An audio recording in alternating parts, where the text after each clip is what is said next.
10 ans. C'est tout ce qu'il a fallu à une simple carte de voyage pour devenir l'une des plus grandes banques du monde.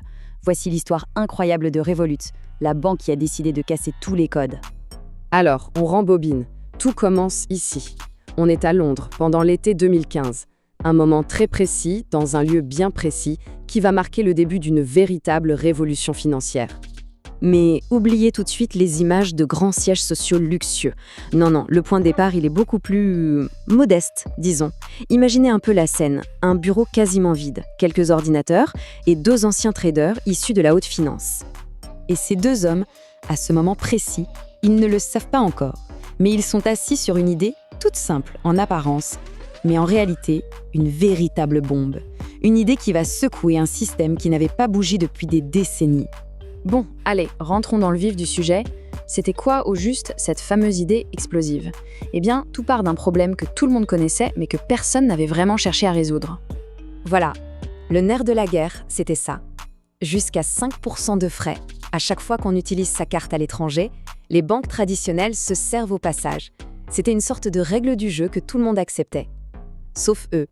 Et pour porter ce projet, on a un duo pour le moins complémentaire. D'un côté, Nikolai Storansky, l'ancien trader du Crédit Suisse, froid, méthodique, obsédé par la performance. Et de l'autre, Vlad Yatsenko, l'ingénieur de la Deutsche Bank, discret, rigoureux, obsédé par le code. En gros, le stratège et le bâtisseur, le duo parfait. Et pour se lancer, attention, pas de gros chèques de fonds d'investissement, non. Leur premier capital, 1,5 million de livres sterling, a été entièrement levé via une campagne de crowdfunding. Ce sont des milliers de futurs utilisateurs qui ont mis de l'argent avant même que le produit existe. Et c'est ça qui est fou. Cet engouement, il vient d'une promesse, mais d'une clarté absolue. C'était simple. Une carte Mastercard qu'on peut utiliser partout dans le monde, au vrai taux de chance, sans aucun frais cachés. C'était direct, puissant, et ça répondait à un vrai problème. Alors forcément, avec une promesse aussi simple et aussi forte, ça a déclenché quelque chose d'inarrêtable. On passe à la deuxième phase de l'histoire, une croissance tellement rapide qu'elle a pris absolument tout le monde de court. Regardez un peu ces dates, ça donne le vertige, sérieusement.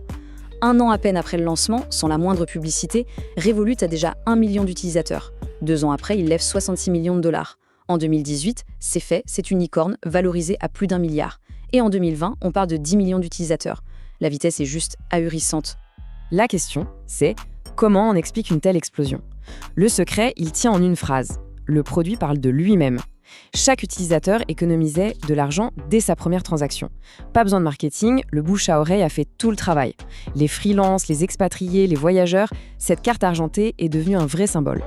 Mais évidemment, il n'allait pas s'arrêter en si bon chemin. La petite carte de voyage, ce n'était que l'amuse-bouche.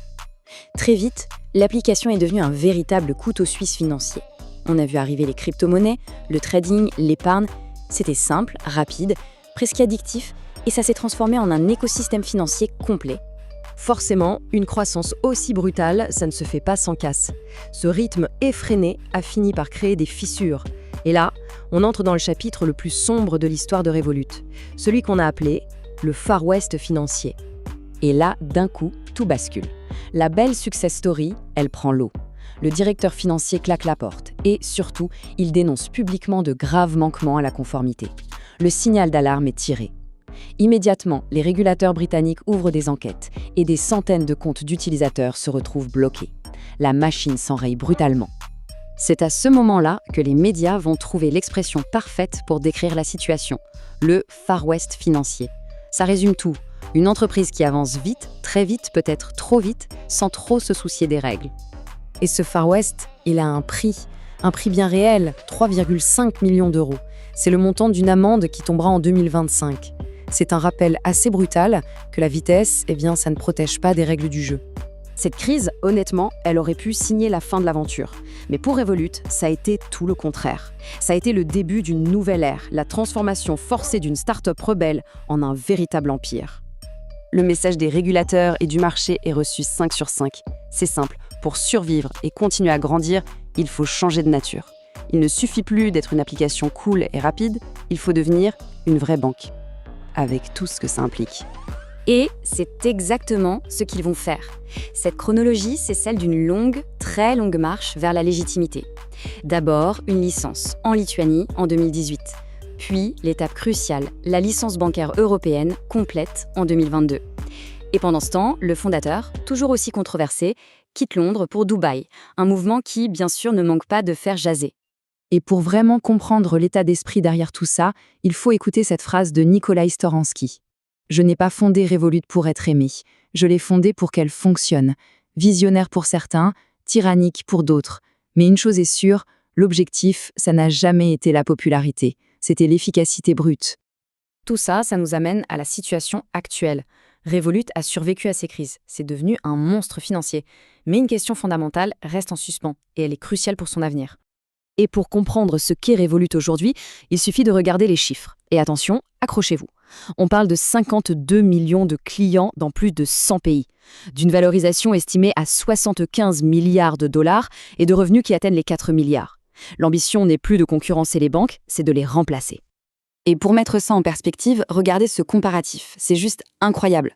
En nombre de clients, Revolut dépasse maintenant des institutions centenaires comme HSBC. Une fintech qui n'existait pas il y a 10 ans a plus de clients qu'une banque mondiale historique. C'est une redistribution totale des cartes. Et on termine là-dessus avec la question qui reste, au fond.